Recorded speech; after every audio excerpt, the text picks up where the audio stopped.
Boa tarde a todos, todas, todes. Vamos iniciar a atividade com Danilo.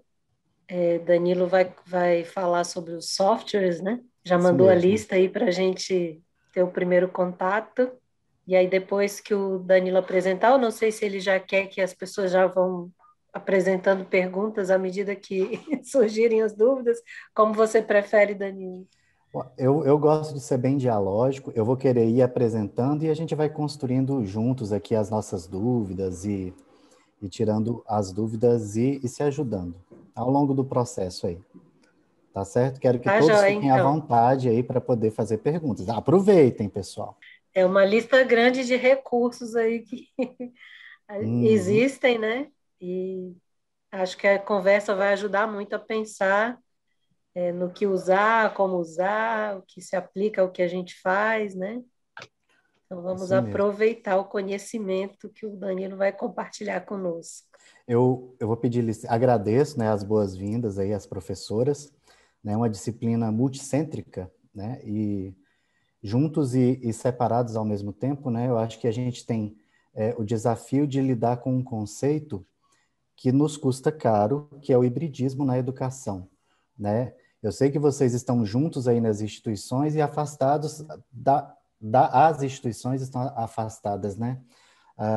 Devido aí a outros fatores com a pandemia, mas e as condições, né, de saúde do Brasil. Bom, eu vou pedir licença também para que eu compartilhe uma tela com vocês. Quero deixar bem à vontade que todo mundo pergunte, faça comentários, né? Hoje a gente vai falar sobre um pouquinho sobre multimétodos. Eu preparei aqui uma apresentação. Acho que vocês estão vendo? Sim, Sim, Sim, está carregando. sim. obrigado. Então, estou compartilhando aqui a tela com vocês, né? A gente vai falar um pouquinho sobre o uso de software, a gente separou hoje, e um pouco dessa análise multimétodos que vocês possivelmente vão estar se deparando aí na realização de pesquisa, tanto na pesquisa do mestrado, doutorado, ou para publicação de artigo, né? O texto base, eu acredito, é um artigo que a gente produziu recentemente, em que a gente mesclou atividades no Aprender e na plataforma do Facebook. Um ambiente que a gente criou controlado para os objetivos, né, da nossa pesquisa. Então, escrevemos eu, Silviane e a professora Maria Fernanda lá da Argentina. Bom, e aí então nós vamos começar com o nosso ponto de partida, né? Há muito a gente vem falando sobre o uso pelas ciências dos softwares, né, como apoio à pesquisa qualitativa. E mais recentemente, nós da área de ciências sociais e o pessoal da área de humanas também, né, em especial educação, temos nos voltado para o uso de software para análise desses nossos dados, para uma análise que é qualitativa, né? A gente já vinha usando, né, na pesquisa quantitativa, alguns outros recursos, né, de estatísticos, né, de frequência, e isso não nos era suficiente, né, porque a gente precisava realmente ter aquele contato com o nosso dado, saber o que estava acontecendo ali, né? E aí, né, então, com o passar dos anos, aí, a gente foi se apropriando dessas ferramentas, né, desses softwares, justamente para nos auxiliar nessa interpretação, compreensão desses objetos, desses fenômenos que a gente tem estudado, e fazer o que a ciência faz de melhor, né, que é fazer inferências, né, generalizações sobre aquele fato que a gente está interessado ali em estudar e descobrir um pouquinho mais. No intuito sempre, né, de avaliar, de interpretar, de explicar esses fenômenos. Ah, basicamente, né, esses pesquisadores das ciências sociais e humanas, eles estão aqui, eles têm adotado esses softwares, nessas metodologias, principalmente para entender os processos e os significados. A gente não está interessado apenas na análise descritiva do fenômeno em si, né? O que a gente quer entender é como isso vem acontecendo, né? A produção de significado, a dinâmica de produção de significados que está em torno desse fenômeno, ou dessa situação que a gente está vivenciando e que a gente está pesquisando. Então, diante, né, do nosso arsenal aí que a gente tem, nós temos aqui entrevistas, né, que pesquisadores das ciências sociais e humanas fazem, anotações de campo, né, artigos, tem gente que faz estudos, né, de artigos científicos, né, a revisão sistemática de literatura, né, então a gente junta isso, né, documentos institucionais, análise de legislações e páginas de internet, que é o que a gente vai trazer hoje para vocês, né? Então, a gente pegou uma discussão que aconteceu na internet, né? Então, eu me interesso muito por essa área de interação, né, na internet, como que essa mensagem, esse conteúdo, esse fenômeno social vai ganhando força na internet, né, e vai se moldando ali, né, e vai ganhando sentidos e uma força, né, que é própria daquele ambiente de discussão, que é diferente do presencial. E aí a gente tem, então, quando a gente está diante de dados da internet, né, no meu caso aqui, de redes sociais, a gente tem dados que podem ser imagéticos, dados sonoros, dados de vídeos, dados de meme, né? É o que a gente vai classificar aí como multimodal. Bom, vocês sabem que eu faço parte aqui como colaborador, né, desse projeto Procad Amazônia, né, e onde a gente tem, então, a tarefa, né, de produzirmos juntos, né, melhorias aí para o campo da ciência, né, das nossas instituições e tudo mais. Antes de mais nada, e antes de apresentar os softwares que eu quero apresentar para vocês, eu queria perguntar para vocês se vocês conheciam alguns desses softwares ou programas aí. E aí eu gostaria de abrir, né, franquear a palavra aí para vocês.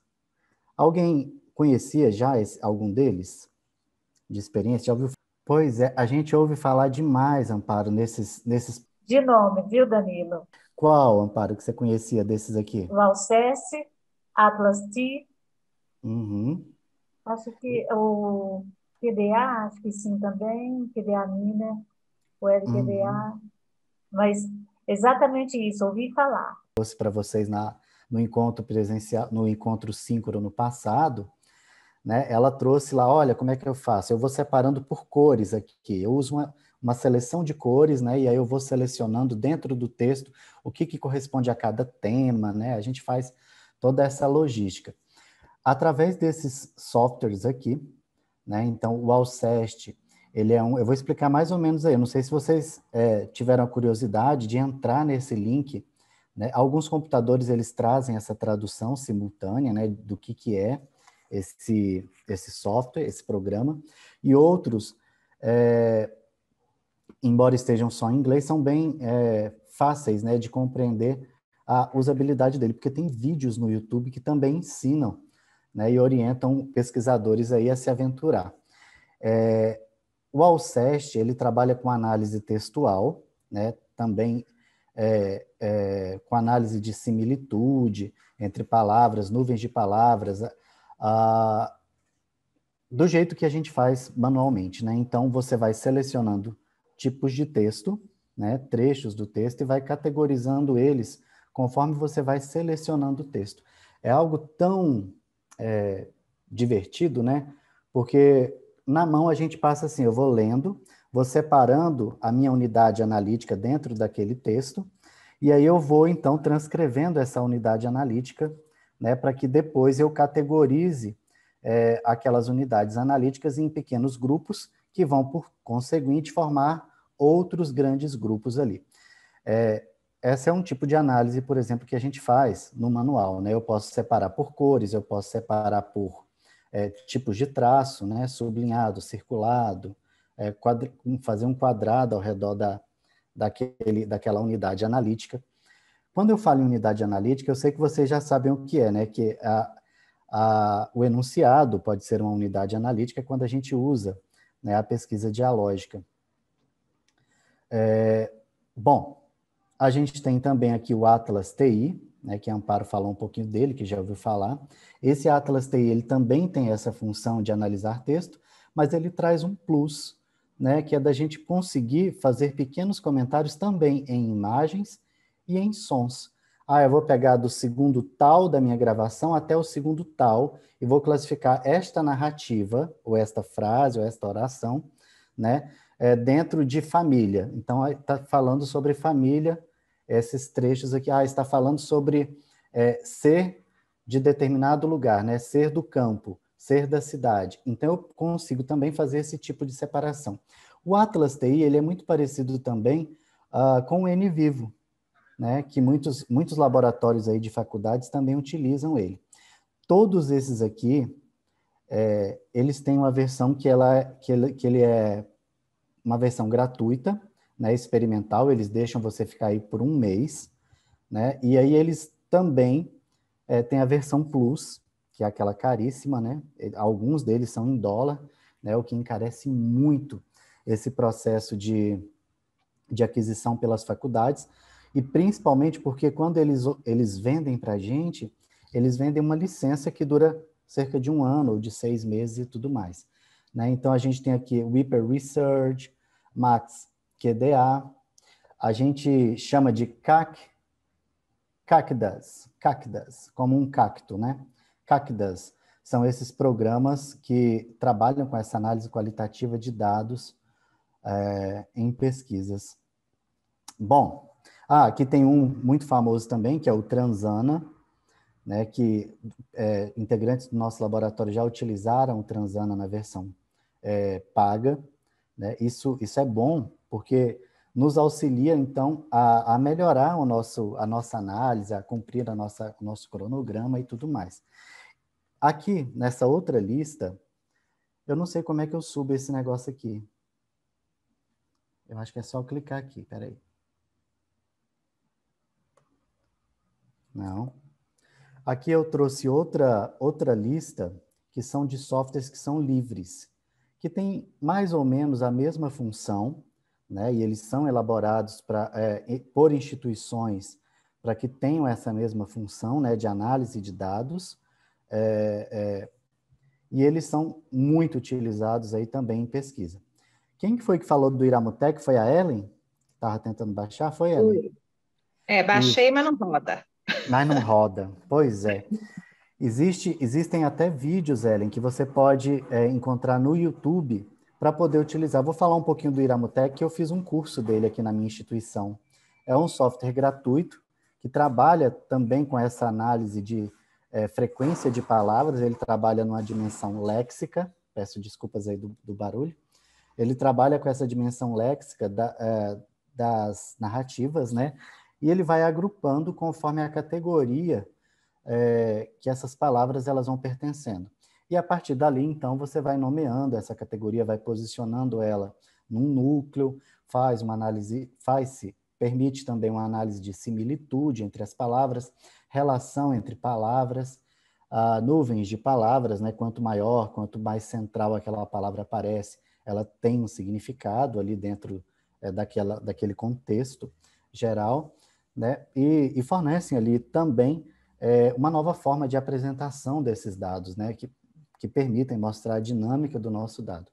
Já que a gente está falando aqui de desenvolvimento humano, e que a gente entende o desenvolvimento humano como uma transição, né, aqui por meio do software a gente consegue, então, trazer esse movimento, né, essa transição para aquilo que a gente está falando, né, o que está acontecendo.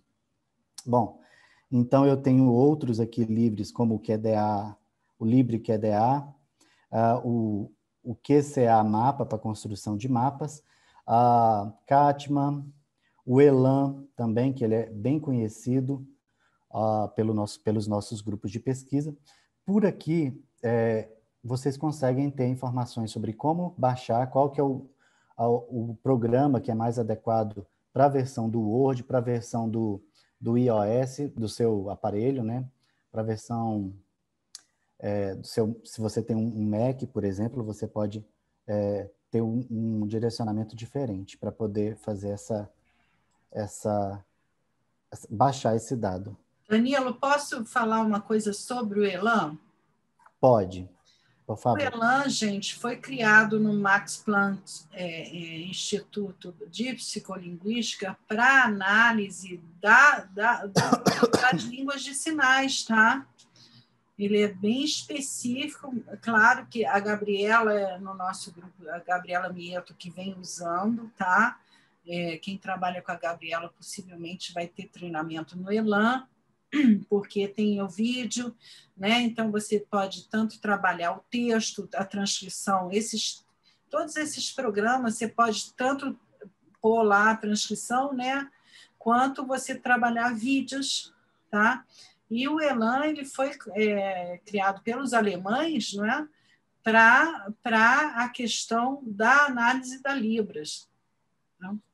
E ele é grátis mesmo, ele é fornecido pelo Instituto Max Planck, tá? De Berlim, eu acho, tá?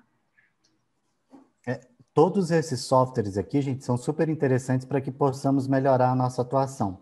Mas antes da gente usar uma versão paga ou uma versão gratuita, o que é mais importante de tudo? É justamente a capacitação nesse software, né? Senão a gente vai perder o mesmo tempo que a gente perderia tentando acertar a forma correta de usar. Então, antes, por exemplo, da gente contratar, nesse grupo que a gente faz parte, Silviane, professor Iolete, né, que é o Procad Amazonas, a Amazônia, a gente tem um recurso, né, que a gente vai adquirir, então, uma licença desse software, que pode ser que vai ficar alguns aí na Amazônia, né, em algum computador físico. Ele é desse jeito mesmo, gente, a licença. Ela fica lá naquele computador físico para acesso por um determinado período, e a outra licença vai ficar, por exemplo, aqui na Universidade de Brasília, em um computador físico, onde os estudantes vão poder ter acesso para rodar esses dados. Antes da gente eleger qual desses a gente vai comprar, a gente precisa estudá-lo, né, para ver ler sobre eles, para saber quais deles atendem às nossas expectativas, de acordo com o nosso objeto de estudo, com a nossa metodologia e tudo mais. E mais do que isso, gente, é estabelecer um cronograma de trabalho, porque uma coisa é eu, na doida, ir lá e comprar, por exemplo, um software desse, uma licença de software que é muito cara. A outra coisa é eu sentar, eleger dentre essas opções quais são as mais adequadas para o meu objeto de pesquisa, colocar num cronograma de atuação, olha, fulano de tal vai ter coletado dados nesta data, então vamos contratar aqui, porque a partir de julho de 2022, nós temos aqui um monte de gente que já coletou dado, que está pronto para iniciar a análise, e mais do que isso, buscar formação adequada, né? Uma instituição que nos forneça, pode ser presencial. E está fisicamente na instituição, né? Essa que é a questão. Então, por exemplo, Violete, agora que a gente tem esse recurso, né? A gente vai ter que combinar quando vai começar, né, a possibilidade da gente estar na instituição. E aí porque nós temos que combinar como vai ser essa formação, né? E aí quem vai usar, quem não vai usar pode fazer parte também. Mas eu acho que começa com uma formação em vídeos de YouTube e colocando os dados nessas versões, que são versões para a gente experimentar, são versões grátis para a gente experimentar. Então, cada um baixa no seu computador a versão grátis, que é uma versão limitada, tá? Faz o experimento, como faz, e aí, quando tiver todo mundo pronto, tipo um mês depois, aí o Danilo vai e compra as licenças e vai ser baixado nos computadores das federais que estão participando. Aí não sei se William também vai querer. Então, essas coisas assim a gente vai ter que ver como vai fazer, né? Porque a gente está falando da IOLET porque é um recurso do projeto do Covid que está lá registrado aqui no Decanato de Pesquisa e Inovação da Universidade de Brasília, tá? Então, isso aí é muito importante. Então, para vocês que também não estão no grupo estruturado, né, quem está em outros grupos de pesquisa aqui na pós-graduação, então, também é uma dica muito importante isso. Só compre, use e tente usar a versão grátis do programa. Por exemplo, PDA Lite, o Transana tem uma versão grátis. né? O Atlas TI tem uma versão experimental grátis. Você baixa no seu computador, mas vai baixar quando? Né? Porque geralmente eles podem ter limite de tempo de uso. Por exemplo, você pode usar 60 dias, 30 dias. Né? 30 e dias, aí, exato. daqui a pouco você fala, Danilo, só para eu terminar. Aí, aí você tem que estar com o seu cronograma de análise, ou seja, os dados têm que estar transcritos. O vídeo tem que estar de acordo com aquele programa que roda naquele software. Então, isso tudo tem que ser preparado para você ter 30 dias ou 60 dias para poder analisar e só se dedica àquilo. Parou tudo, parou reunião disso, parou reunião daquilo. Né? Então, você faz só isso, um acordo com o orientador para fazer só isso, né? Porque a gente não consegue fazer o dia inteiro, né? Se ficar cansado, tem que descansar. Então, para poder, né, aproveitar. Diz, Danilo. Estava falando que, em geral, são um mês. E aí, ele começa a contabilizar, gente, na data que você baixou no seu computador, essa versão gratuita, que é o que a Silviane colocou aí como certo. Então, antes de mais nada, testa na versão gratuita. Ponto. Mas antes de testar, inclusive, ainda assim precisa de um outro preparo, né, do seu material bibliográfico, audiovisual, para poder aplicar, né, nesses softwares. Bom, falado um pouquinho disso, né, então vamos entender por que é tão importante, né, esses softwares de análise de dados qualitativos, né, que nos Tem auxiliam. algumas coisas aqui, antes de você ir, que estão no chat. Não estou vendo o chat. Então, a Maíra escreveu aqui, a Edileuza, a versão demo desses programas pode ser utilizada da mesma forma, com a mesma qualidade? Não, elas não vão ser utilizadas da mesma forma, com a mesma qualidade.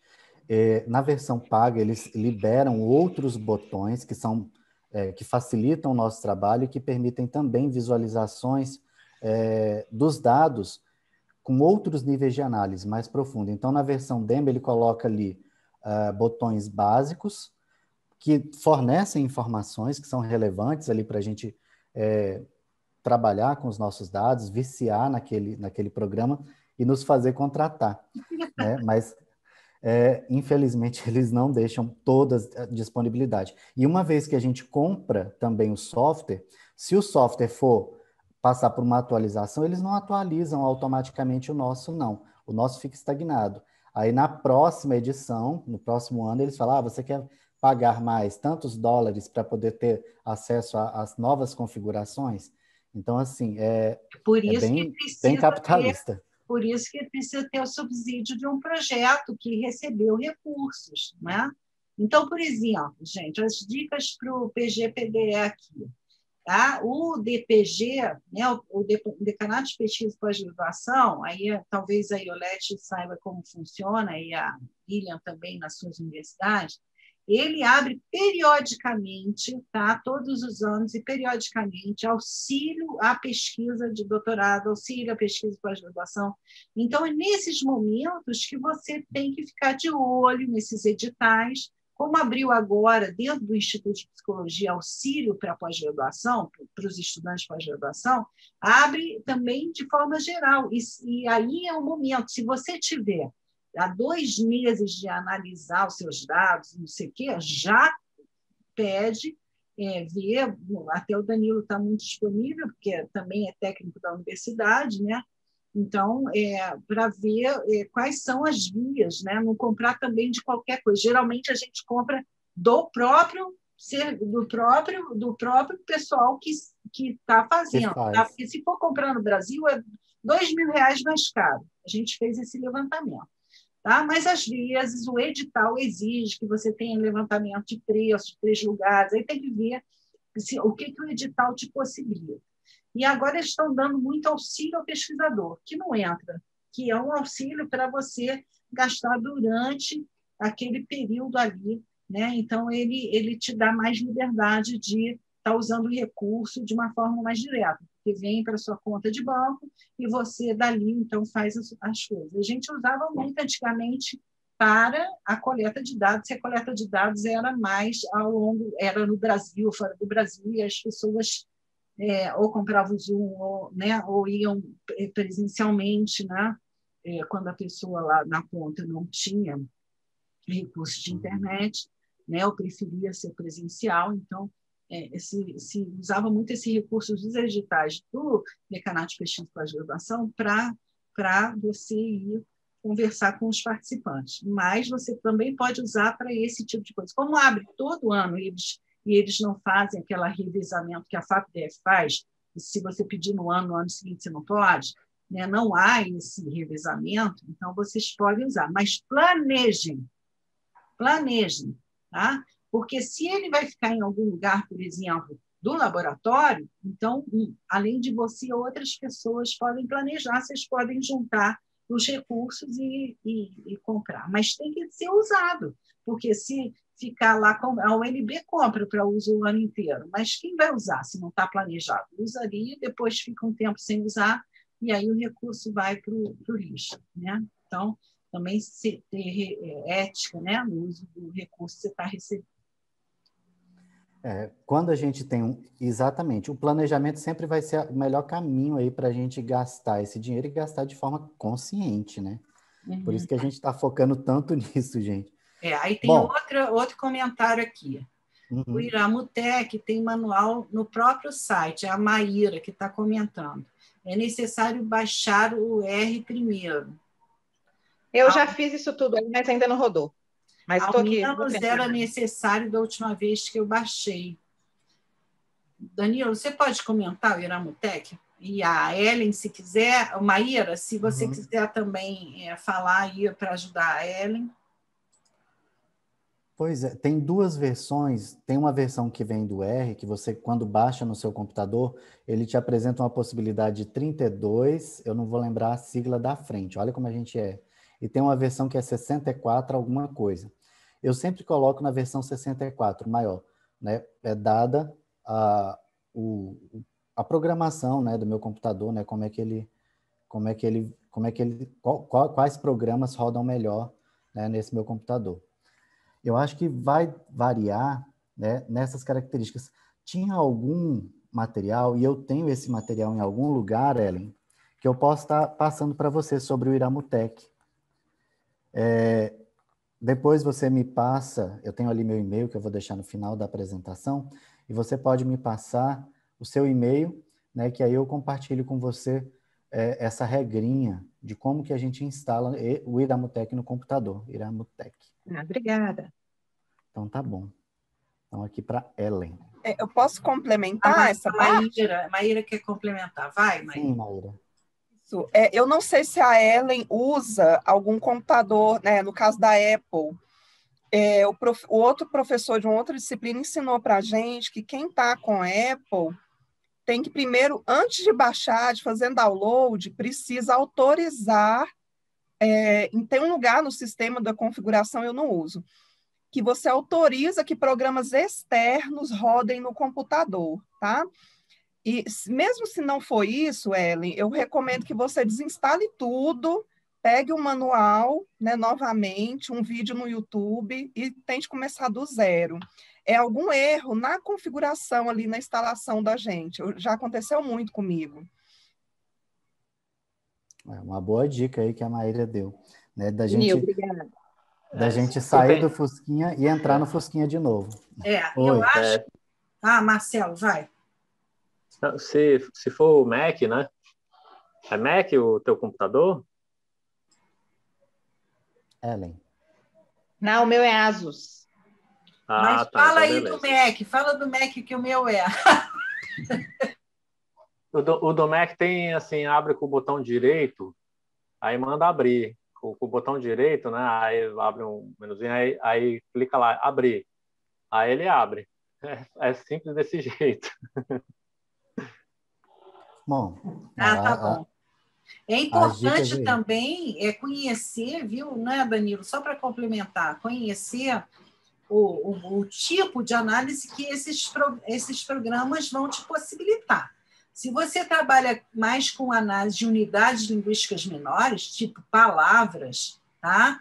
Aí o Alceste serve, o Iramutec serve. Se você trabalha com unidades linguísticas maiores, que são temáticas, né, tipo enunciado, enunciação, elas variam de tamanho, aí precisa ter um outro tipo, né? O N-Vivo. O N-Vivo, o N-Vivo Atlas ensina o TI. N-Vivo, ele só tem um problema de modificação ali das estatísticas. Parece que quanto mais dado você tem, melhor ele funciona. Tá? Para dado muito pequeno, restrito, parece que tem algumas críticas. Né? A UNB tem, o PGPDE não assinou porque eu achei que não ia dar certo para a gente, para o nosso trabalho atual.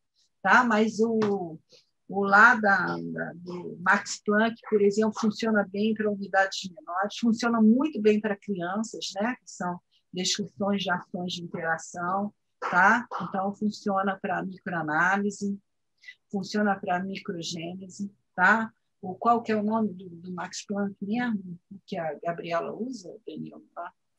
É o da outra lista, que é o ELAN, tá? ELAN.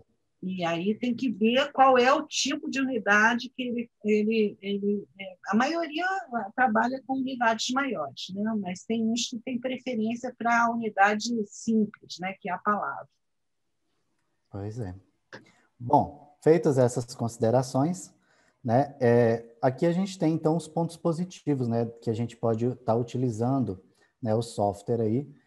Vocês já devem ter dado uma lidinha, eu vou adiantar, dado o andamento da hora. E aí é ótimo, por exemplo, para a gente fazer cruzamento de informação, a partir das atributos de sujeitos, né? A partir de pesquisas, né? Quem faz análise sistemática, por exemplo, de resumos, né? De pesquisas para saber sobre como aquele tema está sendo publicado aí nos últimos 10 anos, né? Então, quais são as abordagens que esses temas estão trazendo, tudo isso aqui dá para ser utilizado, né? Alguns têm características específicas que você tem que trabalhar no seu próprio texto antes de colocar o texto ali dentro do software para rodar, né? E às vezes isso ele tem que ser feito manualmente, né? Você tem que seguir aquela recomendação, né? Ou das imagens, que ela tem que estar naquele formato adequado, como a Silviane já comentou aqui com vocês. Bom, existem aqui duas categorias, então, desses CACDAs, né, que uma é de construção de teoria baseada em código e o outro é de recuperação de texto e gerenciador de base de texto, né? Então, cada um desses tipos, né, de classificação, eles vão permitir insights, eles vão permitir interpretações aí por bases do pesquisador, e de acordo com o objeto de pesquisa, né, com o recorte que você está dando. A gente sempre baseia-se, né, na pesquisa que a gente está tendo, né, no recorte que eu quero dar para aquele dado. Óbvio que se naquela entrevista de me conte quem é você, me conte a sua história, né, que a Fernanda apresentou, por exemplo, na aula passada, a pessoa vai falar da vida dela como infância, de como é que era isso, aquilo, outro, mas o meu interesse é pegar as narrativas, por exemplo, que falam sobre o processo de escolarização.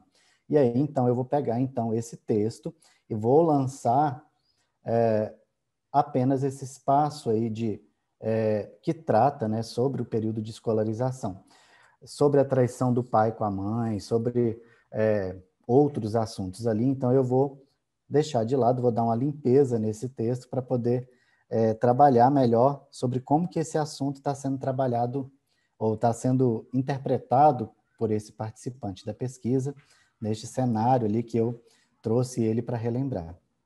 Bom, quais são essas funcionalidades, então, aqui dos softwares, né? Cria um link, abrem espaço ali para a gente aumentar, formatar, organizar, né, informações, permitem codificação de palavras, segmento de palavras, recuperar dados, elaborar relatórios de palavras e apresentar gráficos também e diagramas. Um dos softwares que a gente vai trabalhar no texto lido, né, no texto base de hoje, é o Xmind, né? Tá lá escrito, né, Xmind. ele trata do uso de gráficos, né, para a apresentação desses resultados e traz um nível relacional muito interessante em que a gente relaciona posições ou, na verdade, a gente relaciona, inclusive, significados dentro dessas posições. Então, já partindo aqui para o texto, deixa eu ver, eu estou monitorando a minha hora aqui. Partindo aí para o texto que a gente aplicou, então, a utilização desse software aí, né, para poder analisar, a gente tem o texto que foram os ambientes virtuais de aprendizagem e a produção da identidade na formação docente. O objetivo era justamente, né, veja, eu estou falando do meu recorte, do recorte que a gente usou, justamente para dizer qual que foi o tipo de software que nos permitiu fazer esse tipo de análise, viu, gente? E vou falar mais ainda, se a gente está usando um software, é porque a gente está querendo trabalhar em outros níveis aí de discussão. E eu vou chegar já aí para vocês verem como é que a gente foi elaborando, nesse caso prático, né, de utilização. Então, a gente tinha estudantes que estavam ali fazendo atividades em ambientes virtuais. Poderia ser uma pessoa discutindo num grupo de Facebook ou do WhatsApp ali sobre, vamos colocar um assunto aí, o processo que está rolando da FUNAI na indígena, porque ela está difamando o governo. Será que poderia ser isso? Poderia, eu poderia pegar todas essas narrativas ali, né, essas publicações, essas postagens, e fazer a minha análise ali nesse cenário. E aí, a gente buscou, então, criar duas atividades, né, um cenário aí de investigação. Então, criamos 2 atividades ali no Moodle e 3 no Facebook. E a gente, então, de aplicação com essa turma inteira, onde eles dialogaram ali naquele espaço, a gente selecionou a participação de um estudante nessas atividades aí. E a gente submeteu esses comentários, essas postagens, na análise dialógico-temática que vocês viram na aula passada. Bom, esses dados foram apresentados, então, em forma de tabelas e mapas, onde vocês vão ver os posicionamentos, né? Eu, outro, relacionado justamente ao tipo de atividade que a gente propõe, né? Que estão ali naquelas postagens e que aparecem também em multiplanos, né? Em diferentes níveis, em diferentes formas de interatuar, vou colocar bem assim, né? De interagir e atuar sobre aquela condição, sobre aquela atividade naquele ambiente virtual. Bom, um estudo, então, foi de metodologia qualitativa, né? De abordagem dialógica. Foi feita numa disciplina que relacionava psicologia e desenvolvimento e aprendizagem, que foi oferecida para estudantes ali da graduação que estão fazendo licenciatura. E aí surge, então, aquele conceito que nos custa caro, né? Que são as atividades que são híbridas, que são realizadas em ambientes virtuais e tem o seu teor ali de presencialidade. E o nosso estudante aí, que é o Peter, né? O nome que a gente criou. Bom, discussão em ambiente virtual, como é que rola isso, né? Como é que a gente pode entender isso? As discussões, gente, a gente tem entendido que elas apresentam trajetórias de colaboração, né? Quando a gente escolhe discutir, por exemplo, uma página de internet ali, num blog, algum comentário, a gente está falando ali de uma trajetória de colaboração. No nosso caso, aí, uma trajetória da aprendizagem colaborativa.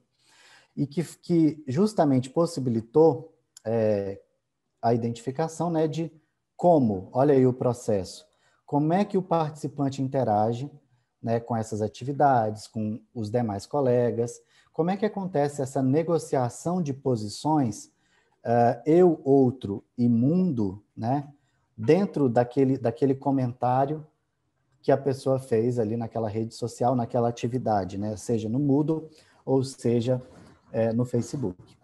E aí, né, quando a gente diz que a atividade ela vai mobilizando o sujeito ali na dinâmica de produção da identidade dele, é ali que a gente pega 2 conceitos que eu gosto muito, né, que é o em sendo, né, que a gente sabe que a gente quase não é, né, a gente está sendo, né, nesse momento, porque a gente continua em transição, para o tornar-se, né, e isso, aí partindo daí, né, Isso vai se formando, né, ou se configurando neste encontro que é dialógico, né, entre cultura, entre a experiência e entre história de vida, né? É aí que a gente tem, então, o momento, né, o retrato aí que a gente quer desse processo, né, desse ato de significação ali do que é ser professor, por exemplo, ou mais. Bom, foram 5 atividades, né, que a gente propôs, e aí eu vou falar um pouquinho dessas atividades, né? Se nós usamos dados em redes sociais, esses dados podem ser orais, visuais, escritos, né? Então a gente precisa de um software para extrair esse dado. Precisamos de um software para extrair o dado, para categorizar o dado, para relacionar dados, para apresentar resultados, né? Cada uma das nossas escolhas, elas são movidas pelo tipo de dado que a gente tem e o tipo de tratamento que a gente quer dar a esse dado. Se eu quiser usar o software só para apresentar os resultados, eu posso? Pode, tranquilamente. Vou fazer tudo à mão, quero usar só para apresentar o resultado. Pode. Quero usar só para fazer as minhas categorias de análise ali. Tudo bem. Após isso, essas análises, elas podem ser em multinível, né? Eu posso pegar tanto do sujeito com o próprio sujeito, do sujeito com o coletivo, né? Posso fazer do grupo, né, para o sujeito. Eu posso fazer análise específica somente com os dados orais, somente com dados visuais, somente com os dados escritos, dados da minha observação, do meu relato, né? Posso utilizar diferentes métodos, como eu utilizei a entrevista, né, a realização de atividade, a observação e tudo mais. Silviane, quer complementar? Não, eu quero te dizer que, já que você está entrando nessa questão de novo do software em si, que há algumas perguntas aqui. Eu estou de diretora de cena. Obrigado. Então, aqui, ó, a Edilza pergunta assim, ó, eu vou ler já de todo mundo, porque são as 3 entradas, tá? Porque aí você já comenta tudo. Gostaria que você sugerisse cursos de treinamento para o uso desses programas. É possível? Essa é de Deus. A Lucimara fala. Esse software usado no estudo tem uma base de aplicação no WhatsApp? E como ficam as relações entre texto e as imagens? Depois, a Edileuza fala que tem a mesma dúvida que sobre que a Lucimara, né? Então, é isso. Então, a primeira coisa é se tem algum curso onde ela pode aprender sobre diferentes softwares. E a segunda questão é da Lucimara, é se tem alguma aplicação para o WhatsApp e como ficam as relações entre textos e imagens. Isso, eu peguei aqui e anotei as 2 perguntas. Edileuza, sobre cursos, a própria plataforma que oferece o software, ela permite ali a realização de cursos, né? Claro que vem em inglês, a grande maioria das vezes, e a gente tem empresas brasileiras que também que revendem essa licença, né? Que, como a Silviane comentou, né? Custa, lá no site custa tantos reais, né? Aqui no Brasil custa 2.000 e tanto a licença. Essas empresas que vendem, elas fazem a capacitação, custa em torno ali de 600, 1.000 e poucos reais, 1.600 reais, 9 horas ou 10 horas ali de capacitação. Vale a pena fazer? Eu acho que vale a pena fazer em português. O em inglês, quando você adquire o produto, em alguns casos, você ganha a formação junta também, conjunta.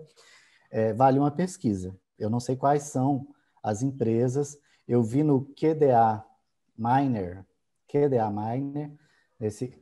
eu vi esse negócio, eu vi essa formação numa empresa brasileira. Mas tem datas específicas, geralmente tem presenciais e nesse contexto agora eles estão fazendo essa formação também à distância.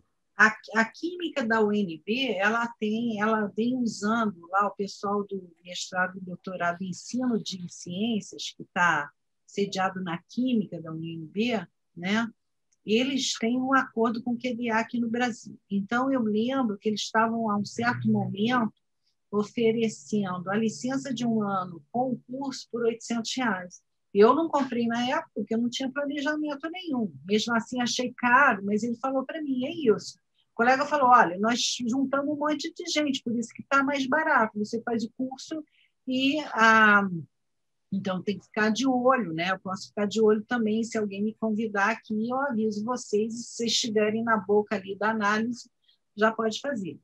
Agora, o pessoal da Gabriela tem feito curso lá no próprio grupo de pesquisa sobre o ELAN, o uso do ELAN, tá?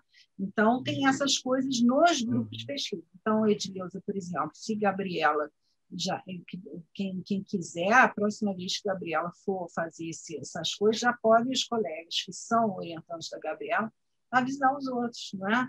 Ver se Gabriela aceita mais 1 ou 2 pessoas ali, né? E como que se funciona, se estão cobrando alguma coisa, alguma taxa, mas deve ser coisa pequena, né? Muito menos do que R$ 800. Deve ser R$ 90, R$ 50, uma coisa assim. Agora, o que nós podemos fazer também, né, Danilo, o que a gente estava pensando para fazer para o nosso grupo, era chamar o Felipe lá da UFRN, né, da psicologia da UFRN, para ele dar um curso para a gente usando o QDA, o Light, né, que é grátis, versão né? gratuita. E eu acho que ele faz em 1 dia, 2 dias, ele faria isso para a gente, né? Eu não falei com ele, mas eu já fiz com ele umas 2 horas e foi muito legal, né? O que a gente poderia fazer é ver se ele tem tempo para isso, né? E disposição também. Mas quando a gente tiver no Procad, todo mundo azeitado, que vai começar, pelo menos, a maioria já a analisar os dados, né? A gente tem isso. Essa é uma saída muito boa, né? Da gente convidar pessoas para a gente, olha só. Aí fica muito mais barato, como diz, né? E a gente faz o treinamento na versão light, já com os nossos dados consolidados ali, extraídos e trabalhados. E aí depois a gente fala, agora vamos contratar para começar a produção de artigos em larga escala. Eita!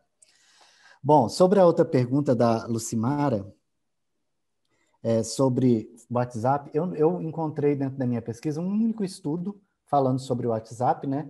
Mas que você abre ele no computador, por exemplo, você cria um grupo, você lança uma temática ali, deixa o povo debatendo. Ou, sei lá, né?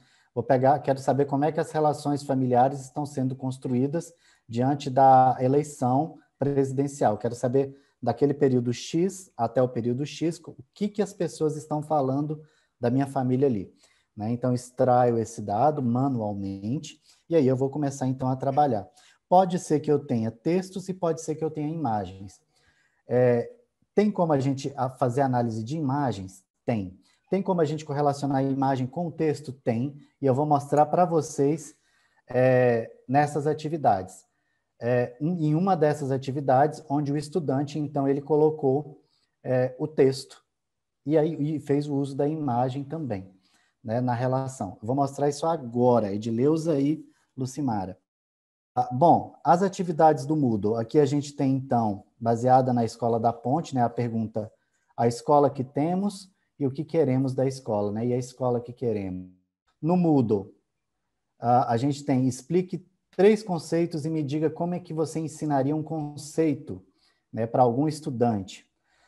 No Facebook, o que é ser professor na contemporaneidade? Vejam o direcionamento das perguntas, gente. Algumas de cunho reflexivo e algumas de cunho performático, né, que a pessoa vai, que envolve o atuar, né, o fazer, né, da profissão docente. Crie um plano de aula com planejamento, execução e avaliação, né? E a última atividade ali no Facebook, que a gente chama de discussão de fóruns polêmicos, a gente trouxe algumas reportagens polêmicas, né, sobre a reforma do ensino médio, e a gente pediu para os estudantes, então, ali dizerem o que eles achavam sobre essa reforma do ensino médio, o que estava acontecendo, né, que as pessoas tinham discutido ou não tinham e tudo mais, né? Bom, aí o que a gente fez? A análise dialógico-temática dessas postagens, né? Só que diferente de uma entrevista, por exemplo, a gente tomou como unidade analítica a argumentação, né? E aí, depois que a gente falou assim, não, então a gente quer o argumento como essa unidade analítica, não é o enunciado, né? Então, a cada vez que mudava o argumento, a gente ia separando esse trecho no texto, né? A gente identificou, então, temas, subtemas dentro desses temas.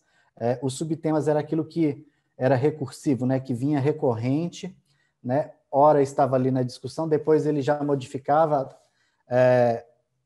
parecia que modificava, mas ele continuava falando daquele assunto, né? E que permeava o significado ali daquela discussão naquele momento. Bom, e aí, então, a gente considerou a base, né, da organização, as escritas e as imagens ali produzidas nesses exercícios. Teve um estudante, acredito, não foi o caso desse estudante que a gente tomou para estudo de caso, mas teve um estudante que resolveu fazer um vídeo e publicar lá no Facebook. Não vou escrever, nem vou colocar imagem, eu vou falar, eu vou narrar, né? A análise dele separadamente não foi possível ser feita, né, dado o tempo, mas poderia ter sido feita também. Neste caso, a gente usou escrita e imagem. Bom, e aí no caminho, então, dessa análise, a gente buscou recorrências, relações, similaridade desses significados que estavam ali dentro desse argumento, em cada posição que o estudante apresentava na postagem que ele fez. Né? Essa posição, gente, ela tem a ver com o eu ou com o outro, né? Ou com o mundo ali, como é que eles iam posicionando. A gente usou o software chamado Xmind, aí na versão 8, para a produção daqueles mapas semânticos que vocês viram ali no texto, justamente para sinalizar o que é as distinções, as recorrências entre esses significantes aqui, né, dentro da posição, dentro de cada posição ali. Setas. As setas que o software utilizou, que o software permite que você utilize, né, na versão gratuita, inclusive. Elas vão indicar o movimento, né, ali a relação, a similaridade entre a atividade ou a ação, né, e a posição em que o sujeito vem assumindo dentro daquela postagem, né, daquela narrativa, ou não. Bom, e aí depois que a gente identificou essas argumentações aí, as posições, a gente procedeu com a organização desse texto. O texto, como eu disse a vocês aí, já apresentando, né, foi organizado em atuações reflexivas ou performáticas. Essas atuações, essa forma de atuação que a gente observou ali nessa narrativa, elencava ali um conjunto de ações, né, que eram, claro, carregadas de significados que o sujeito ia negociando, tanto consigo mesmo, né, na posição eu, estudante, respondendo aquilo ali, no caso de uma internet, por exemplo, eu, internauta, né, eu, ser humano, escolho responder uma briga, uma discussão ali no Facebook, por exemplo, né, e o eu, professor, né, no nosso caso, que a gente pedia para que ele se posicionasse ali, né, ou dissesse-nos se ele fosse o professor, como é que seria, quem seria esse professor na contemporaneidade e tudo mais. Foi possível, então, com que a gente ali investigasse interpretações e posicionamentos por essas atuações, né, reflexivas ou performáticas, né, quando ele atua neste processo de escrita, quando ele participa dessas atividades, né? E aí, uma definição aí bem simples, né, sobre o que a gente vem entendendo sobre um posicionamento reflexivo, né? Falar sobre aquilo que foi dito, né? Esse é um posicionamento reflexivo. E o posicionamento performático é agir sobre o que foi dito, né? É quando é marcado ali, por exemplo, por uma ação, né? Claro, orientada ali sempre pela temporalidade do passado, do futuro, né? O que ele espera, né, no presente aqui. Bom, e aí tá os posicionamentos. Como é que a gente analisou essa dinâmica de posicionamentos, né? Que é uma metodologia que a gente gosta muito. Peguei do Haré e do Valangenhov, né? Alguns de vocês já devem conhecer. Então, os posicionamentos eu, geralmente ali eles são marcados pela primeira pessoa, né? Na narrativa ou na postagem eles vão aparecendo, e linguisticamente eles são marcados ali pelo pronome, né? Eu, ou às vezes o verbo vem sem o pronome, mas você sabe que é na primeira pessoa. E o outro, né, os pronomes de segunda e terceira pessoa vão se referir sempre àquele outro indivíduo.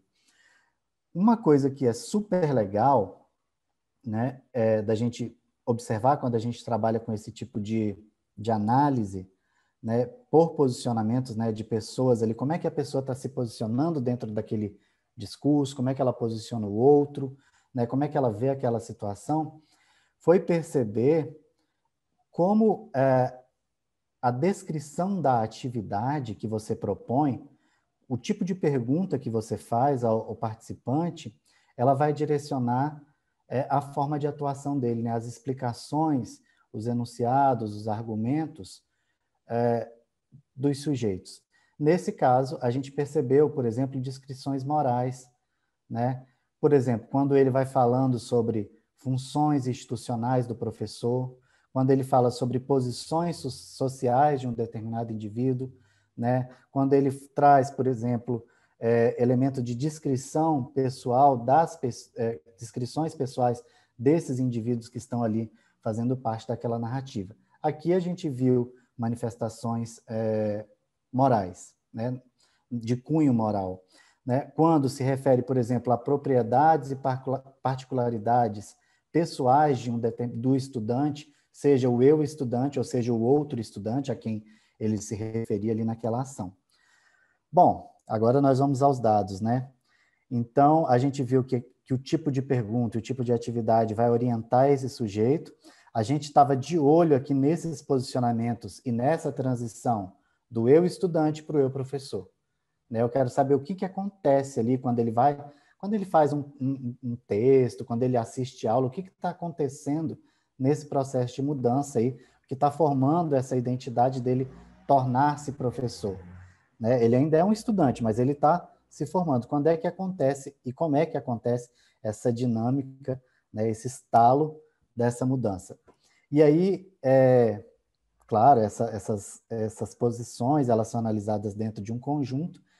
A gente trabalhou, então, chegamos a esse resultado. Eu peço até desculpas que eu não localizei a versão em português, e aí eu peguei a versão do Word, que estava em espanhol.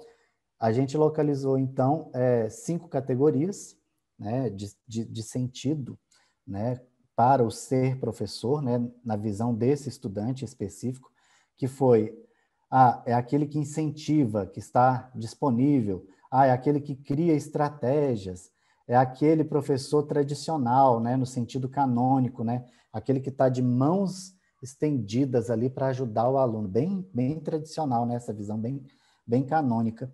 O professor é aquele que faz experiências, né? Aquele que pondera, né? E aí a gente tem aqui o direcionamento tanto dos argumentos que são reflexivos e aqueles argumentos que são direcionados ao fazer prático, né, do professor. Né? E aí vamos marcando sempre as relações entre mundo, o mundo escola, o eu estudante e o outro professor, de acordo com cada atividade. Para não delongarmos muito, que eu sei que já chegamos às 4, eu trouxe aqui as imagens, eu acho que ela está um pouquinho pequena, mas é mais para mostrar o resultado que o software, o XMind aí, ele nos permitiu apresentar esse resultado. Então vejam que, por exemplo, na primeira atividade, eu tenho que botar o mouse aqui. Nessa primeira atividade, né, a escola que temos e a escola que queremos, a gente tem aqui, então, uma relação entre ele descrevendo, o professor, quando o estudante fala de um professor, ele está falando de um professor que é um professor de escola pública. Quando ele fala de escola, ele está trazendo para a discussão a diferença, né, entre uma escola pública e uma escola do presente. Mas o outro professor que aparece nessa postagem, nessa discussão, né, nessa narrativa, é esse professor que está relacionado à escola pública. O estudante que é da escola pública. Né? Aqui a gente tem um professor que está condicionado ao futuro, que é de atuação também na escola pública, dentro da participação do estudante nessa atividade. Na atividade 2, que é ensinar um conceito, embora eu não tenha pedido para o estudante se posicionar como professor diretamente, já está implícito aqui, olha, se você ensina em um conceito, Óbvio, se ele está ensinando, então ele está dizendo que ele vai ser o professor, né? E aí, como é que isso apareceu? Né? Apareceu aqui justamente no ato de ensinar, por exemplo, uma criança, né? E apareceu também essa posição eu estudante, né? Que vai dialogar com o eu professor, né? Dentro desta atividade. Na terceira atividade, que foi o que a Edileuza e a Lucimara falaram aí, é justamente quando a gente tem o uso de imagem e o uso de texto, né? Então, aqui nós colocamos a imagem dentro do software, né? Ele aqui pertence à figura, e aí, na descrição ali embaixo, a gente correlaciona, na descrição abaixo, né, dessa parte aqui do texto, da figura 3, a gente relaciona o uso da imagem, que na verdade não é uma imagem simples, não é uma foto, um autorretrato, mas é um meme, né, gente? Né? Uma linguagem figurada, utilizada para chacota, para protesto e tudo mais. E o estudante, ao utilizar, então, esta imagem e fazer e argumentar e fazer uma postagem em cima disso, ele responde o que é ser professor na contemporaneidade. E o mais legal da gente perceber é que é um papel fundamental.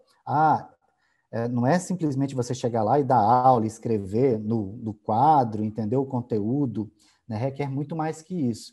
E aí ele trata com uma seriedade a profissão docente, né? O que é ser professor atual, ao passo que ali ele trata com uma figura cômica, né? Uma imagem cômica, né? Aqui a gente tem talvez uma ambivalência, a gente pode dizer isso, né? Então, é isto e é isto também, né? Ser professor, né? Depende da interpretação que a gente vai dar e do recorte que a gente vai dar. Aqui eu posso ter também uma oposição de conceitos que vão, na verdade, fazer parte desse conceito maior, que é o ser professor.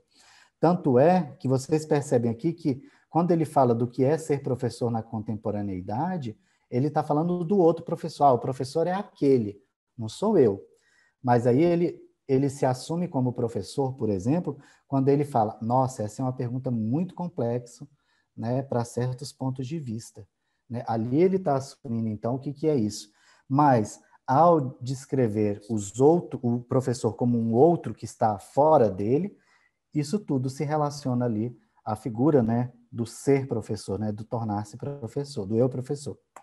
Bom, na última aqui, né, elaborando uma aula, né, então ele vai para o fazer que é prático, né, então aqui a gente tem mapeamento, por exemplo, de atividades que são institucionais, o professor sendo mapeado ou descrito pelo seu fazer pedagógico e não por alguém que está de braços abertos ou coisa do tipo, entendeu? Uma linguagem figurada. Aqui o fazer ele vai ganhando forma, né? Justamente permitido aí por essa abordagem dele se posicionar criando ali um plano de aula. E aí, por último, quando ele vai discutir sobre a reforma do ensino médio, né, da secundária, nos fóruns polêmicos, ali ele traz, né, discutindo com outras pessoas, espaços de tensão, né, porque cada um tem um ponto de vista, né, e embora pareça, por exemplo, que a atividade ela não tem um fator ali de engajamento para se responder, a gente vê justamente o contrário, que o estudante ele se torna muito mais engajado a participar desse tipo de atividade, porque gera um tipo de tensão, né? Porque ele é convidado a dar a opinião dele, mesmo sem ele perceber que ele está dando a opinião, eu acho isso, eu acho aquilo, né? Nem muito, nem pouco, né? Então, assim, tem pontos positivos e negativos essa reforma aqui, calma aí. Né? E aí, então, ele começa a falar ali da narrativa desse trabalho, né? Então, para algumas pessoas ia ser bom essa quantidade de horas que a pessoa ia passar, para outras pessoas já ia ser ruim. Então, ele vai fazendo essa mediação ali dentro da própria narrativa que ele apresenta. Bom, e aí tá os resultados, né, que a gente chegou. Vocês viram que o uso do software permitiu para que a gente mostrasse o movimento entre as posições, a alternância dessas posições, as interpretações e atuações que esse estudante foi tendo nas atividades, né, com diferentes sentidos do tornar-se professor, e justamente a variação entre o atuar de um ambiente virtual formal, por exemplo, como aprender, e num ambiente virtual que é uma rede social, por exemplo, uma página de internet. Ambos são espaços virtuais ali de interação, né? E tem diferentes níveis de interação com o conteúdo, com a plataforma, com os colegas que estão ali, né? Com a audiência, de uma forma geral. Sil, quer comentar? Não, é isso, né? Quer dizer, existe todo um esforço, quer dizer, muitas vezes a gente deixa de usar certas expressões que estão ali, porque é uma expressão mais tradicional da pesquisa, né? Mas, assim, a questão do uso do software é uma questão de preparação das informações empíricas para análise, não é? Então, a gente vai decidindo como vai organizar. Então, vimos aí categorias, temas, vimos, né, várias possibilidades de organização, até hierarquização dos dados, ordenação, né, na fala dos diferentes colegas, né, que a gente teve o privilégio de ouvir, né, e participar nesse semestre agora, né? Então, ele é usado na preparação, digamos assim, dessas informações empíricas para análise, né? Então, ele ajuda a descrever o dado. Agora, veja bem, tem uma crítica muito forte. Por que muitas vezes insisto que as pessoas que estão trabalhando comigo em pesquisa, no meu grupo de pesquisa, passem por uma análise na mãozinha, sabe? Uma análise manual. Por quê? Para não perder a ideia do todo do dado, né?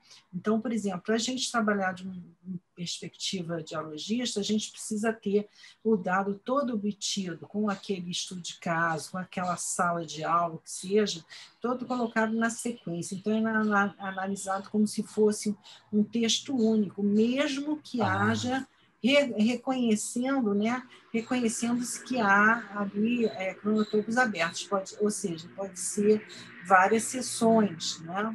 Então, ali a gente tem essa questão, porque o cronotopo aberto, quando você faz de uma sessão para outra e você dá tarefas, como a gente dá, né, de uma técnica para outra, a gente dá tarefas, ou seja, de uma sessão para outra, ou seja, de um método de construção de dados para outro, a gente vai dando tarefas. Traga um objeto. A próxima aula, a próximo encontro, nós vamos falar sobre o que vamos trabalhar, sei lá o quê. Traz um blog, ou manda um blog para mim, o que você fez, né? Ou escreva uma carta, né? Então, a gente dá tarefas, tá? E isso permite que a pessoa fique ligadona no que está rolando na interação, mesmo quando a gente não está presente. Isso se chama cronotopo aberto dentro da teoria, tá? Então, é de propósito, porque ela vai continuar construindo dado, talvez dentro da família, com um amigo, vai comentar, né, vai refletir sozinha, que seja. E aí, quando ela vem para outra entrevista, ela vem preparada e ela vai dizer como esse cronotopo aberto, como esse intervalo provocou algum pensar sobre o diálogo que está sendo mantido durante aquela situação ali. Então, isso tudo é uma metodologia dialógica, né? Então, você vê que a coisa não acontece fora de um método complexo, né, que a gente agora está chamando multimétodos, mas é um método super complexo, né, que vai possibilitar que a gente chegue num certo tipo de análise desde uma perspectiva que parece a outra, mas não é. Né, que exige mais conhecimento de como os linguistas trabalham, como os psicolinguistas trabalham, o pessoal da teoria da atividade, enfim, vai uma junção. E eu acho que esse tipo de trabalho que a gente desenvolve, né, que o Danilo, sobretudo, está desenvolvendo, é um trabalho que vai buscar o quê? Né? Buscar criar pontes, né, entre o abstrato da sala de aula e algum fazer futuro profissional. Então, a gente está aí nessa questão, né? É isso que a gente está interessado. Como aproximar, né, o abstrato da sala de aula com fazeres, né? Por isso que são atividades que incluem uma prática, uma atuação, ou prever uma atuação. E isso tem consequência. Então, qual é a consequência? Que também é um princípio nosso, que essas ferramentas que a gente está usando, elas têm um poder de transformação, né? Elas vão criar possibilidades de identificação profissional, né? Então, criam vão criando possibilidades diferenciadas de relacionar desenvolvimento, aprendizagem e atuação profissional, tá? Então, nós estamos aí nesse bololô aí que nos interessa, né? Por isso que parece uma coisa que vai encadeando na outra, é mais complexa, né? Então, o que quer dizer, né, no dialogismo? É que a gente não quebra a gente vai gerando os significados e gerando as diferentes orientações de sentido, né? Porque a gente está de olho que o significado pode voltar. Ele pode voltar tanto quanto como com o mesmo significante, a mesma forma, ou ele pode voltar mascarado em diferentes formas, né? Então, por isso que a gente não está preso na forma, na palavra. A gente não está na unidade da palavra. Por isso que a gente diz que a gente está na unidade do enunciado, porque o enunciado ele tem um conteúdo, tem uma lógica, né? Um direcionamento subjetivo, digamos assim, que é o sentido para a gente, né? Essa orientação subjetiva que o significado vai sendo produzindo à medida que ele vai sendo produzido ao longo dos encontros, né? Agora a gente está fazendo muita coisa longitudinal, mas de um encontro para outro, mesmo que seja durante um mês, né? O fato de você estar dando tarefa de um encontro para o outro, isso vai mantendo a pessoa ligadona tentando resolver problemas durante a ausência, né, do diálogo, né? Continua em diálogo, mas diferente, né? Então, quer dizer, todos os princípios do dialogismo, eles vão contribuir para certos tipos de atuação, tanto durante a construção do dado, o diálogo com o participante, quanto na preparação dessas informações obtidas para análise, quanto na própria análise, né? Então, e a diferença é essa, que a gente gosta das diferenças, de ver as diferentes orientações de sentido que aquele significado está adquirindo, tanto de uma sessão para outra, quanto se transformando de uma sessão, digamos, no primeiro momento, no segundo momento, terceiro momento, de um estudo longitudinal. Tá? Então, são os princípios que fazem a diferença no tipo de análise que a gente está fazendo, né? Porque se você ficar na ideia de palavra, você está acreditando que a única forma de produção de significado, de interpretação de si, é presa à forma. Né? Essa que é a diferença da análise dialógica. Não estamos presos à forma. Sabemos que a forma é um dos tipos de produção de reconhecimento, mas mesmo a forma ela pode gerar variações na orientação do sentido. Tá? Porque, num certo momento, eu posso dizer dignidade é tal coisa. No outro momento, eu posso dizer tal coisa me faz me sentir bem. Mas não é mais a palavra dignidade. Então, por isso que a gente não usa palavra, a gente não usa termo, né? Porque a gente não está preso à forma, a gente está preso às possibilidades, às diferentes dinâmicas de produção de significado. Né? E isso, claro, num ambiente de formação profissional, tem a ver também com como isso me constitui, vai me modificando nas minhas relações com a minha profissão, ou com a minha formação na profissão, tá? Ou o meu fazer profissional. Então, era isso, né, Danilo? Exatamente. Bom, se vocês não entenderam, gente, os múltiplos métodos são essas atividades. A própria atividade em si, ela nos permitiu a construção do dado que a gente quer analisar. Vocês estão entendendo aqui? Em níveis onde a gente conseguiu ver o que é o tornar-se professor, adquirindo sentidos, né, específicos, ora no fazer, ora no experimentar, ora voltado para aquele que tem uma relação com esse outro, que é o estudante. Aqui a gente vê realmente essa dinâmica do tornar-se em movimento, pela atividade, pelo uso, pelo direcionamento que a atividade deu ao longo do semestre. Claro, aqui foi um ambiente que eu controlei, que eu tinha todo o controle, né, científico. E na vida real, será que funciona assim também? Bom, a gente pode pegar, né, algum comentário aleatório, aí, um grupo de Facebook, por exemplo, e aí submetermos, por exemplo, a esse tipo de análise e tudo mais. Bom, e aí está aí, né, a conclusão que esse estudo nos possibilitou, né, esse artigo, as referências que eu construí essa planilha, essa apresentação, nosso artigo está aqui embaixo. Você mostrou um dado de análise, de mapeamento das interações? Não, nesse artigo a gente não mapeou as interações, a gente trabalhou com um outro construto. Mostrar para a gente, por favor, quando você usa o CINET? Porque... Mostro, não. E aqui, que ele, na verdade, gerou outros comentários. Olha só, o que aconteceu aqui neste espaço que fez com que este conteúdo que a atividade gerou, fez a pessoa comentar, que gerou mais outros 4 comentários. Por que existe essa... Vou colocar, o que reverberou nesse significado que foi produzido ali, que as pessoas quiseram interagir com ele, ou que trouxe maior interação, né? Então, esse é um tipo de grafo, né, que o software, o CINET, produz. Existem outros tipos, né, quando a gente não tem a presença do professor e tem um diálogo entre apenas os participantes.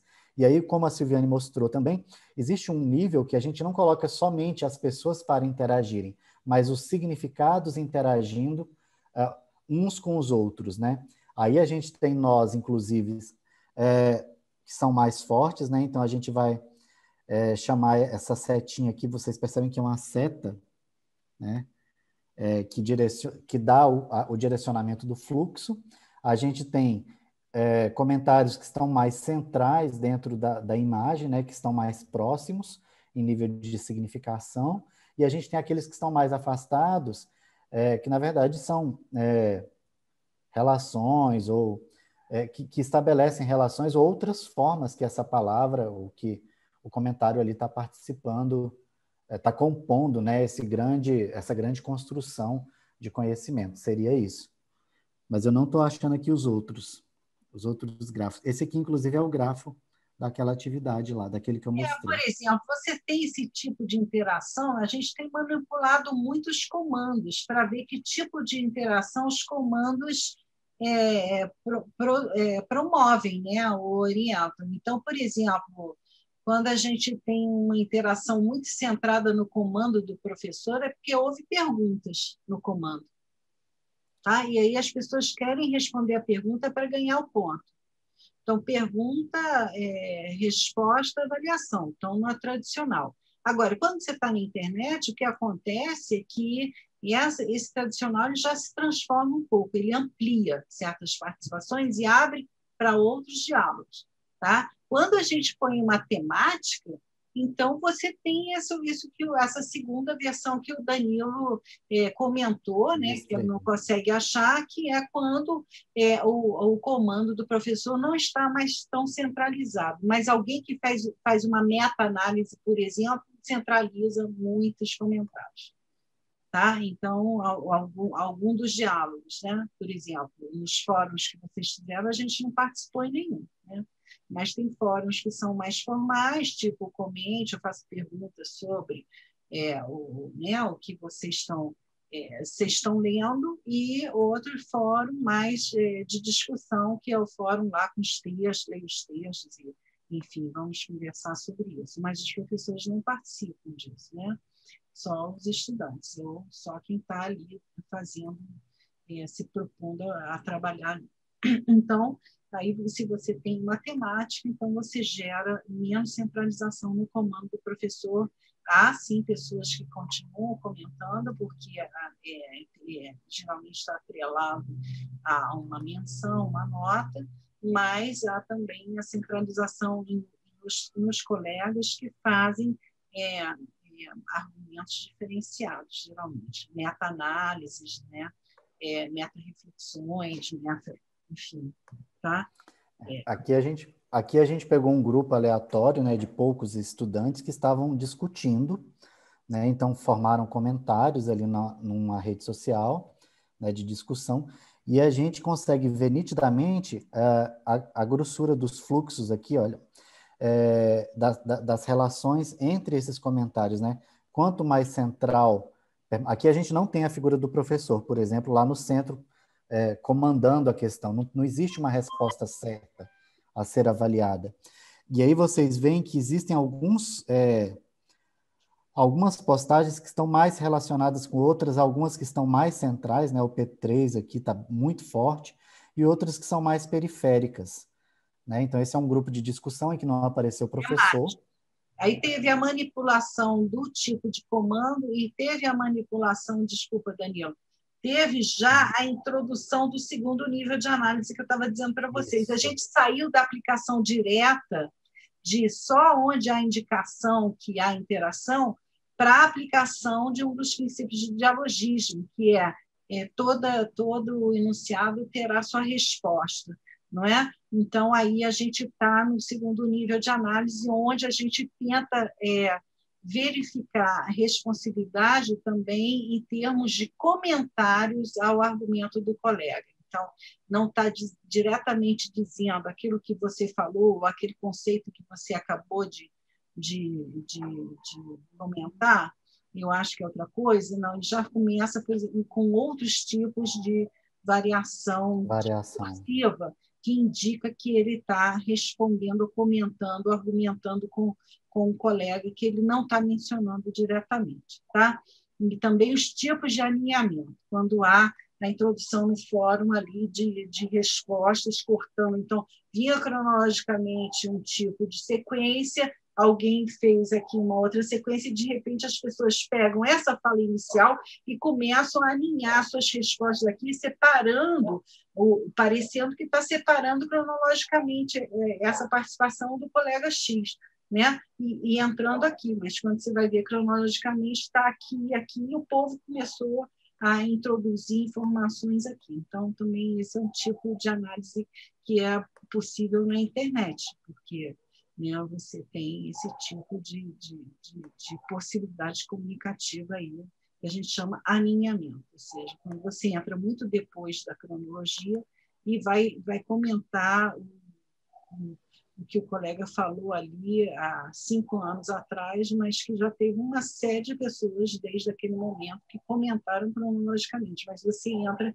alinha a sua resposta relacionada diretamente àquele argumento que você quer comentar. Isso é possível na internet. Né? Aqui a gente tem outro modelo também, para ilustrar, né, com grandes aí grupos. A gente já estava craque, né? Pois é. No segundo porque assim, uma nível, coisa é você pegar coisinhas assim, grupos e aí menores. vocês veem que o professor está, né, Danilo? Está aqui. Central. Mas ó, aqui também tem vários já com em negrito aqui que transformaram o A3, né? Ali tem vários nódulos, né, que foram criados por participantes ali. Então, você ainda tem... Superativos, né? Mas você tem já... dá para ver a atividade de cada participante, né? Quer dizer, no sentido da agencialidade do participante, né? Como ele concretiza a reflexão ali no diálogo, né? Na internet. Tá? E tem pessoas que já estava craque, agora a gente está craque no terceiro nível, a gente ainda não fez o terceiro nível. E aquelas pessoas que só respondem, por exemplo, o que se pede e não quer interagir com mais ninguém? Aí eles não participam, né, dessa construção. Né? Mas, na verdade, existem temáticas que até se relacionam. Né? Mas, assim, tem pessoas que entram ali e falam assim, gostei, muito legal, pronto. E aí, quase não há uma participação tão maciça, tão representativa. Bom, era isso que eu queria passar para vocês hoje, né? Então, um pouquinho da nossa experiência com o uso de softwares, né?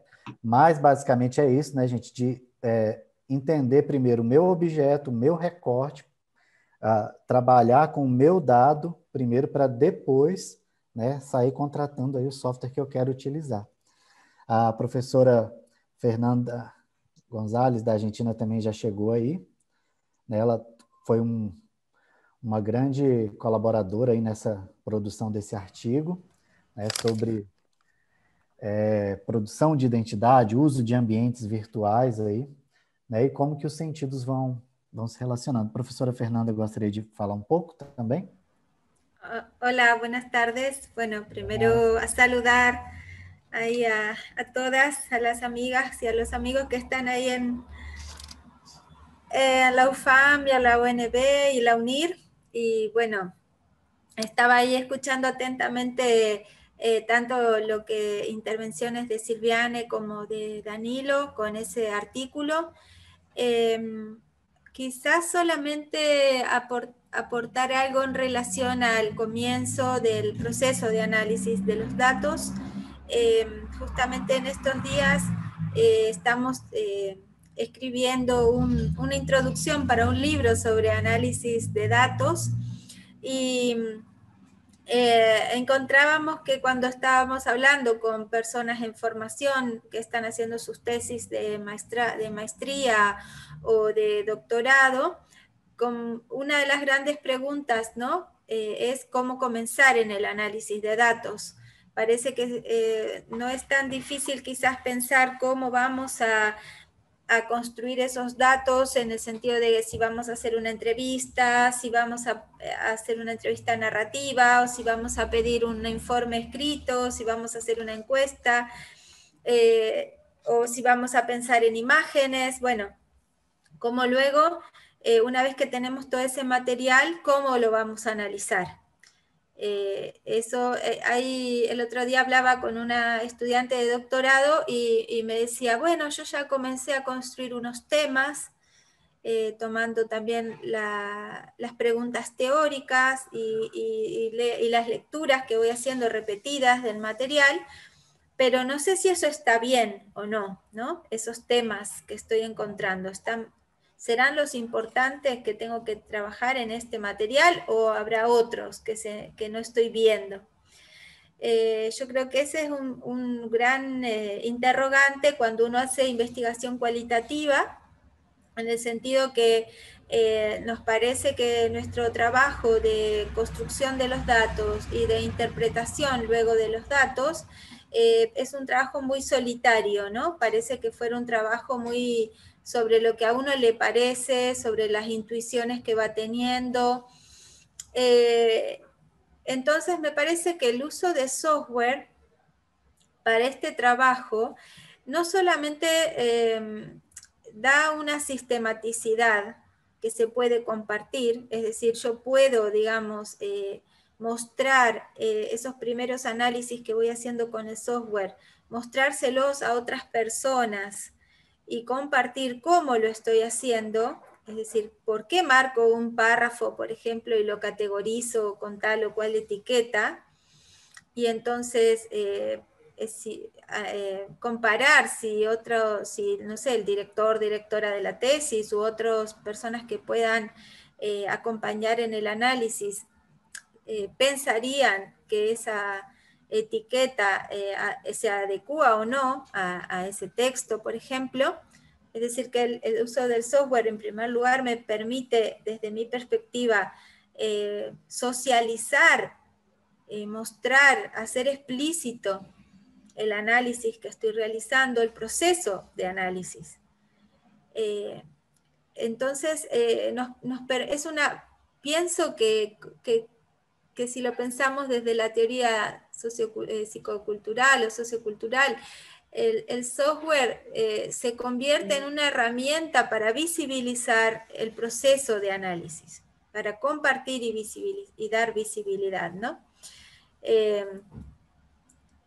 Eso por un lado, digamos, el apoyo que podemos hacer en un software, entonces nos permite compartir, hacer visible y explicitar el proceso que estoy realizando en el análisis de los datos. Eso me parece un aspecto súper importante. Luego, por otro lado, un poco como decía Silviane, estoy muy de acuerdo con ella cuando dice que hay una primera parte del análisis que necesariamente va a ser, o debería ser, me parece también manual, ¿no? Hacerlo a mano, aunque a veces parece un poco ya pasado de moda, pero sí tomar esos grandes, esos textos y hacer ese trabajo que todas hemos hecho de pintar con colores, de resaltar, porque eso para mí tiene que ver con la elaboración en términos de significados del material, pero también le da una especie, digamos, de orden cognitivo, ¿no? De orden en nuestras propias formas de pensar los datos. Ese trabajo casi artesanal de desmenuzar, ¿no? De sacar, no sé si en portugués se usará esa palabra, pero desmenuzar, ¿no? Sacar como de a poco esos primeros significados, lo que nos va pareciendo más importante, más significativo, y marcarlo con colores. Me parece que es un primer mapa mental que también nos hacemos de aquello que nos está apareciendo en nuestros materiales. Y luego, también, como decía Silviane, ¿no? No olvidarse que no estamos haciendo un mapa estático, no estamos haciendo un mapa, digamos, que represente fielmente o que represente de forma única lo que se encuentra en las entrevistas. Por eso es tan importante, me parece a mí, someter a otras lecturas y otras opiniones nuestro propio análisis. Por supuesto que, digamos, que son ustedes siempre las responsables del trabajo, ¿no? De la tesis que se esté realizando, pero me parece que una característica muy importante del análisis cualitativo es su carácter colaborativo. Eso me parece que también es muy importante y ayuda mucho a sentirse seguros y seguras en el recorrido del propio análisis. Y eso son, digamos, luego pensando también en los software,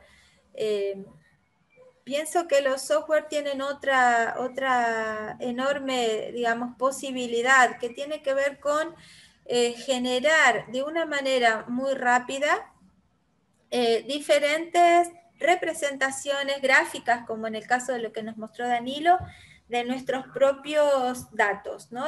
Y entonces permite a su vez hacer una especie de meta-análisis. Por ejemplo, cuando Danilo les mostró ese mapa de los intercambios que se logran en el Moodle, mucho más centrados en el intercambio con el profesor, y esos otros mapas de los intercambios hechos en redes sociales como Facebook, eso hubiera sido, yo creo que muy difícil de obtener si no lo hacemos a través de un software. Es decir, a simple vista nos hubiera llevado muchísimo tiempo posiblemente encontrar la manera de graficar esos datos. Entonces, ese gráfico en realidad es un elemento más para el análisis, es decir, es un análisis en sí mismo, pero a su vez nos permite hacer otro tipo de análisis, por eso digo que hablo casi de un meta-análisis, porque nos permite entonces comparar, exacto, como está mostrando Danilo. Y entonces volvemos a pensar, bueno, ¿por qué sucedió esto, no? ¿Qué escenario educativo se planteó en este foro y qué se planteó en el Facebook, ¿no? Porque fíjense que, digamos, que los temas polémicos que planteaba Danilo eran polémicos tanto en un caso como en el otro muchas veces, pero ha cambiado el lugar, el espacio digital en el que se dieron esos intercambios, con lo cual ha cambiado la propia forma de hacer los intercambios. Y eso realmente lo podemos visualizar a través de estas redes de análisis de intercambios, ¿no?